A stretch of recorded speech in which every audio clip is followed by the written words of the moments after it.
Do you want to have better pronunciation than a native speaker? Hi, I'm Keenan from clearenglishcorner.com, helping you to become more clear and natural in your spoken English. In this lesson, I'm going to share 10 words that native speakers often mispronounce. This way, you can avoid making these same common mistakes. Sound good? All right, let's dive in. First word. Especially. Now, a lot of times native speakers will pronounce this word like there's an X in the first syllable, and they'll say especially, making it sound like words like exchange and exceptional. But there's no X in the first syllable in this word. It's just the E as in red vowel right into the S sound, especially. This word means very much and more than usual. So I could say, I love wine, especially red wine. This word, epitome. A lot of times a native speaker will put the stress in the wrong place in this word. So they might say epitome, or epitome. But our stress is on the second syllable, silver pen epitome. Isn't it crazy how much difference the stress in a word can make? Epitome. This word means very much, more than usual. So I could say, she is the epitome of elegance. This word, etc. Again, a lot of times a native speaker will pronounce this like there's a X in that very first syllable. So it'll sound like etc. But there's no x sound in this word.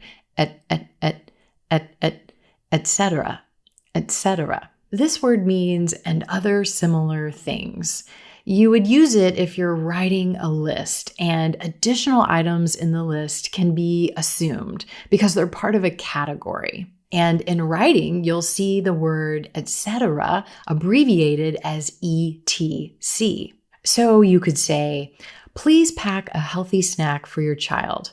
Vegetables, fruit, etc. Or electronic devices are not allowed. No phones, laptops, iPads, etc. I love this word. This word is pronounced facade. A lot of times, again, a native speaker might stress this word incorrectly, facade, or use a grade A vowel and say facade. But this is going to be olive sock facade. And this word means a false appearance that makes someone or something seem better than they really are. Her house is perfect on Instagram Reels, but it's all a facade. Number 5. This is one I mispronounced all the way up until college. This word is pronounced pseudonym. I don't know why, but I looked at this word for the longest time and thought it was pronounced pseudonym. I don't even know where I came up with that. But the P is totally silent in this word, emphasis on the first syllable, pseudonym. And a pseudonym is a name that someone uses instead of their real name, especially in writing. For example, for many years, Stephen King wrote under the pseudonym of Richard Bachman. Some of these words are definitely tricky, right? But not as tricky as words like squirrel and murderer and rural. If you're looking for help with those types of words, definitely check out this lesson. All right, number 6, subtle. Yes, the B in this word is totally silent. And a lot of times, even native speakers put this sound in there and say subtle. You don't need it. Subtle. If something is subtle, it means it's not obvious or apparent. It doesn't attract attention. She painted the room a subtle shade of pink. All right, how about this one? Across. A very common word, but sometimes you will hear native speakers say across, adding a t sound at the end of this word. No, You don't need a T here. This word ends in s, across, across. This word meaning to move from one side to another of something that has apparent boundaries. Like, she walked across the road. They live across the street. Number 8. This is a fun word. Sometimes native speakers will pronounce this word as albeit. This word actually has 3 syllables and is pronounced albeit.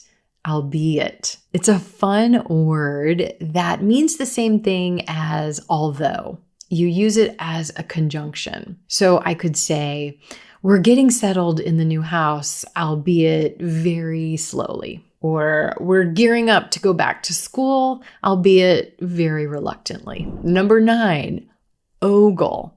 Ogle. A lot of native speakers will look at this word and want to pronounce it olive sock ogle, ogle, but it's actually roseboat ogle, ogle. And this means to look at someone with obvious sexual interest. I saw you ogling that man in the leather pants. Busted. And number 10. This one isn't so much a pronunciation mistake as a mistake that a lot of native speakers make in writing. And that is writing out should've, could've, would've, writing out these contractions as should of, would of, could of. Whenever should've, would've, could've, these are contracted forms of should have, would have, could have. So if we're taking apart this contraction, it's incorrect to write, I should have told you. The word of should be have. I should have told you. You wouldn't write, I would have called first. Again, the word of should be have here. I would have called first. It's understandable that a lot of people make this error because the word of and the word have, when they're reduced, the word have in a contraction, when it's reduced, could have, sounds the same as the word of when it's reduced in a sentence. Of, those of us, would have been, they sound the same. And this is why a lot of times native speakers make this mistake, but you don't want to make that same mistake. If you're writing this out, it should be have, could have, should have, would have.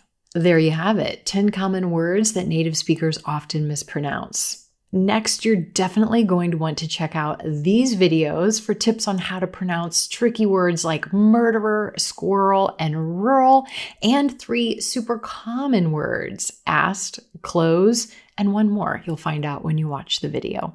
Thanks so much for tuning in, and I'll see you next time.